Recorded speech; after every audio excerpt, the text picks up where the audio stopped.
મિત્રો, તમે 7/12નો ઉતારો તો જોયો જ હશે. ગામનો નમૂનો 6 પણ સાંભળ્યું હશે. ગામ નમૂનો નંબર 8 પણ ઘણા લોકો જાણે છે. પરંતુ શું તમે ક્યારેય વિચાર્યું છે કે ગામ નમૂનો નંબર 2 શું હોય છે, તેમાં શું લખેલ હોય છે અને તમારી મિલકત જમીન માટે આ નમૂનો કેમ મહત્વનો બની શકે છે?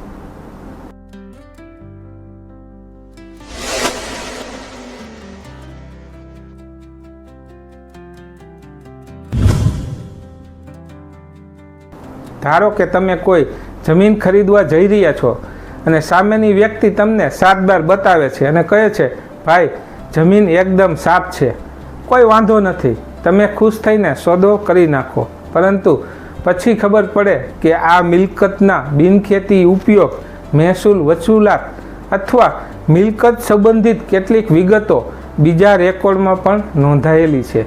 ત્યાં સવાલ ઊભો થાય કે માત્ર 7/12 જોઈને જ જમીન ખરીદવી જોઈએ કે બીજા રેકોર્ડ પણ તપાસવા જોઈએ? આજે આપણે એકદમ સરળ ભાષામાં સમજવાના છીએ કે ગામ નમૂનો નંબર 2 એટલે શું, તેમાં કઈ પ્રકારની જમીન અથવા મિલકતની વિગતો આવે છે, તેનો સંબંધ મહેસૂલ સાથે શું છે અને જમીન ખરીદતી વખતે તેની માહિતી ક્યારે ઉપયોગી બની શકે છે. સૌથી પહેલાં સીધી વાત સમજીએ. ગુજરાત મહેસૂલ વિભાગના કલેક્ટર મેન્યુઅલ પ્રમાણે ગામ નમૂના નંબર 2 એટલે ખેતીની ઉપજ સિવાયની બીજી કાયમી મહેસૂલી આવક અથવા ખાસ પ્રકારની જમીન સંબંધિત વિગતો દર્શાવતો નમૂનો છે. આ નમૂનો ખાસ કરીને એવી જમીનો અથવા મિલકતોની વિગત માટે ઉપયોગી છે જે સામાન્ય ખેતીની જમીનના રેકોર્ડથી અલગ પ્રકારની હોય. મિત્રો, હવે આ વાત થોડીક અઘરી લાગે તો એકદમ સરળ ઉદાહરણથી સમજીએ. માની લો કે ગામમાં એક એવી જમીન છે જે સામાન્ય ખેતી માટેની જમીન નથી. કોઈ જમીન ગામતળની હોય, કોઈ રસ્તા જેવી જમીન હોય, કોઈ જમીન સર્વે નંબરમાં દાખલ ન થયેલ હોય અથવા કોઈ સર્વે નંબરની જમીનમાંથી ભાગ બિનખેતી ઉપયોગમાં ફેરવવામાં આવ્યો હોય અને તેના ઉપર બિનખેતી આકારણી વસૂલ કરવાની હોય તો આવી વિગતો ગામ નમૂના નંબર 2 સાથે સંબંધિત થઈ શકે છે. સરકારના કલેક્ટર મેન્યુઅલમાં ગામ નમૂના નંબર 2ને 3 ભાગમાં સમજાવવામાં આવ્યો છે.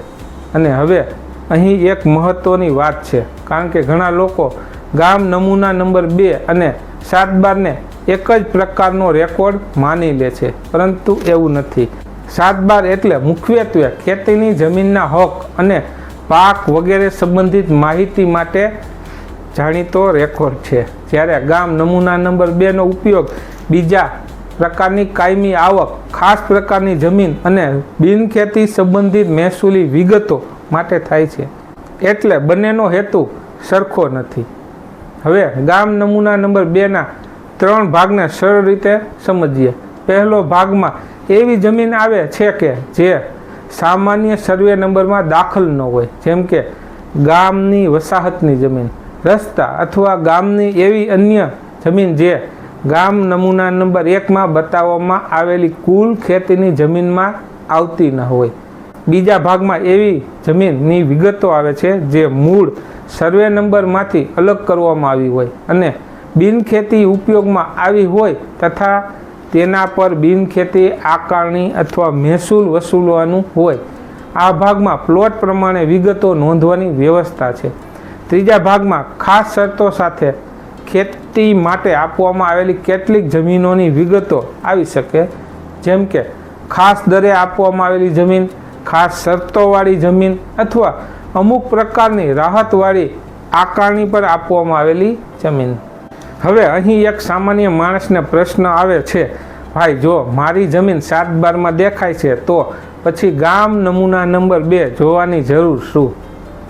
તો જવાબ એ છે કે દરેક જમીન માટે માત્ર ગામ નમૂના નંબર 2 જ જરૂરી છે એવું નથી, પરંતુ તમારી મિલકત બિનખેતી ઉપયોગમાં હોય તો ગામતળ અથવા ખાસ પ્રકારની મિલકત હોય અથવા જમીન સંબંધિત મહેસૂલી આકારણી અને વસૂલાતની બાબત હોય તો સંબંધિત રેકોર્ડ તપાસો ખૂબ ઉપયોગી બની શકે છે.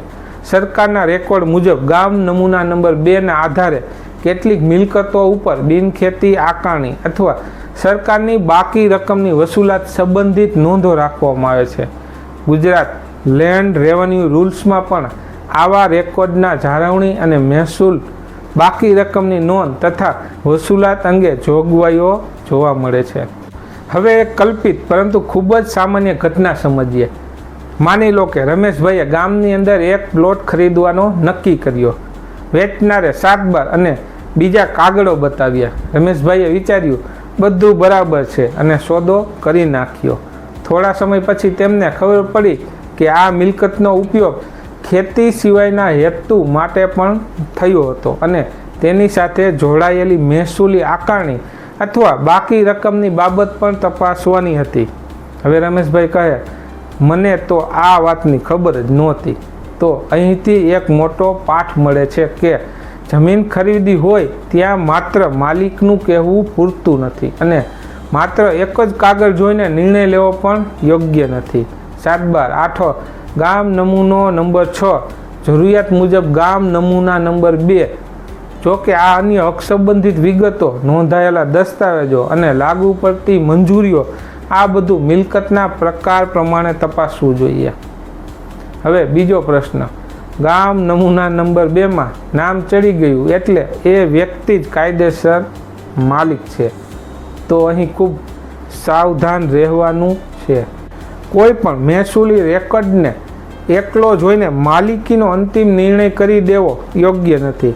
માલિકીનો પ્રશ્ન હોય ત્યાં મૂળ દસ્તાવેજો, નોંધાયેલ વેચાણ દસ્તાવેજ, વારસાઈ હકનો આધાર, અગાઉના દસ્તાવેજો, કોર્ટના હુકમ અને અન્ય સંબંધિત પુરાવા પણ જોવાના રહે છે. એટલે જો કોઈ તમને કહે ગામ નમૂના નંબર 2માં મારું નામ છે એટલે જમીન મારી જ છે, તો તરત જ આંખ બંધ કરીને વિશ્વાસ ન કરવો.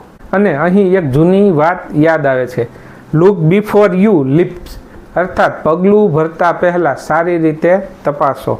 જૂના સમયમાં પણ જમીન કે રાજ્ય અંગેનો મોટો નિર્ણય એક જ માણસની વાત સાંભળીને લેતા નહોતા. પહેલાં દસ્તાવેજ, હિસાબ, હકીકત તપાસતી અને પછી જ નિર્ણય લેવાતો. જમીનના કાગળમાં પણ આ જ સમજદારી કામ આવે છે. હવે વાત કરીએ લોકોની સામાન્ય ભૂલોની. સૌથી પહેલી ભૂલ, ફક્ત 7 બાર જોઈને જમીન ખરીદી લેવી. બીજી ભૂલ, વેચનાર કહે કે બધું સાફ છે એટલે તપાસ બંધ કરી દેવી. ત્રીજી ભૂલ, જૂના દસ્તાવેજો જોયા વગર સીધો સોદો કરી નાખવો. ચોથી ભૂલ, બિનખેતી જમીન કે પ્લોટ હોય તો તેની એને મંજૂરી, લાગુ આકારણી અને સંબંધિત રેકોર્ડની તપાસ ન કરવી. અને પાંચમી સૌથી મોટી ભૂલ, મહેસૂલ રેકોર્ડમાં કોઈ નોંધ દેખાય તો તેનો અર્થ સમજ્યા વગર પોતે જ અંતિમ કાયદાકીય નિર્ણય કરી નાખવો. જો રેકોર્ડમાં કોઈ ભૂલ લાગે તો શું કરવું? સૌ પ્રથમ સંબંધિત મહેસૂલ કચેરીમાંથી પ્રમાણિત નકલ મેળવવી, હકીકત તપાસવી, જરૂર હોય તો સંબંધિત નોંધ, હુકમ અથવા દસ્તાવેજોનો આધાર જોવો. જમીનના હકમાં વાસ્તવિક વિવાદ હોય તો યોગ્ય મહેસૂલી અથવા ન્યાયિક પ્રક્રિયા અપનાવી. માત્ર મૌખિક વાત પર આધાર રાખવો નહીં. આજના સમયમાં ગુજરાતમાં જમીનના ઘણા રેકોર્ડ ઓનલાઈન પણ ઉપલબ્ધ છે અને સરકારી ઈ-ધરા, રેકોર્ડ ઓફ રાઇટની વ્યવસ્થા દ્વારા હકપત્રક સંબંધિત સેવાઓ આપવામાં આવે છે. ગુજરાત સરકારની માહિતી મુજબ ગામ નમૂના નંબર 6, 7 અને 8 જેવા હકપત્રક વિગતોની સેવાઓ ઉપલબ્ધ છે અને એની રોડ પોર્ટલ પર પણ ઉલ્લેખ કરવામાં આવ્યો છે. પરંતુ મિત્રો, ઓનલાઈન રેકોર્ડ જોઈને પણ જો વાત મોટી મિલકતની હોય તો માત્ર મોબાઈલમાં દેખાતી માહિતી પર જ આખો સોદો ન કરવો. જરૂરિયાત પ્રમાણે મૂળ અથવા પ્રમાણિત રેકોર્ડ અને સંબંધિત હુકમો પણ તપાસવા. હવે એક બહુ જ મહત્વનો પ્રશ્ન, ગામ નમૂના નંબર 2 ક્યાં ઉપયોગી થાય? સરળ ભાષામાં કહીએ તો ખેતીની સામાન્ય ઉપજના રેકોર્ડ કરતાં અલગ પ્રકારની કાયમી મહેસૂલી આવક, બિનખેતી ઉપયોગમાં આવેલી કેટલીક જમીનો, ગામની કેટલીક જમીનો અને ખાસ શરતોવાળી જમીન સંબંધિત વિગતો સમજવા માટે આ નમૂનો મહત્વનો બની શકે. સરકારના કલેક્ટર મેન્યુઅલમાં પણ તેની આ જ પ્રકારની રચના અને ઉપયોગ સમજાવવામાં આવ્યા છે. અને એક વાત ખાસ યાદ રાખજો, ગામ નમૂના નંબર 2 એ માલિકીનું એકમાત્ર પ્રમાણપત્ર નથી, તે મહેસૂલી રેકોર્ડનો એક ભાગ છે. માલિકી તપાસવી હોય તો આખી કડી જોવી પડે. હવે અંતમાં આખી વાત એકદમ ટૂંકમાં સમજીએ. ગામ નમૂના નંબર 2 એટલે ખેતીની સામાન્ય ઉપજ સિવાયની અન્ય કાયમી મહેસૂલી આવક અને ખાસ પ્રકારની જમીન અથવા મિલકત સંબંધિત વિગતો દર્શાવતો મહેસૂલી નમૂનો. તેના 3 ભાગમાં અલગ અલગ પ્રકારની જમીનોના વિગતો રાખવામાં આવે છે. તેમાં ગામની કેટલી જમીનો સર્વે નંબરમાંથી અલગ થયેલી અને બિનખેતી ઉપયોગમાં આવેલી જમીન તેમજ ખાસ શરતોવાળી જમીન સંબંધિત વિગતો આવી શકે છે અને કેટલીક પરિસ્થિતિમાં તેની સાથે બિનખેતી આકારણી અથવા મહેસૂલી વસૂલાતનો સંબંધ પણ હોઈ શકે છે. એટલે મિત્રો, આગળથી જ્યારે કોઈ જમીન કે પ્લોટ ખરીદવા જાઓ ત્યારે એક વાત યાદ રાખજો, એક કાગળ જોયો એટલે જમીન સાફ એવું માનશો નહીં. જમીનના કાગળમાં નાની દેખાતી એક નોંધ પણ ક્યારેક મોટો અર્થ ધરાવતી હોય છે. અને હવે તમારી પાસે મારો એક સવાલ, તમારા ગામમાં ગામ નમૂના નંબર 2 વિશે તમને શું માહિતી છે? અથવા તમારી જમીનના કાગળમાં ગામ નમૂના નંબર 2 ને લઈને કોઈ નોંધ, મુશ્કેલી કે પ્રશ્ન આવ્યો હોય તો નીચે કોમેન્ટમાં ચોક્કસ લખજો. તમારો પ્રશ્ન જેટલો સ્પષ્ટ હશે એટલી જ સરળ ભાષામાં તેના વિશે આગામી વિડીયોમાં માહિતી સમજાવવાનો પ્રયત્ન કરીશું. આભાર.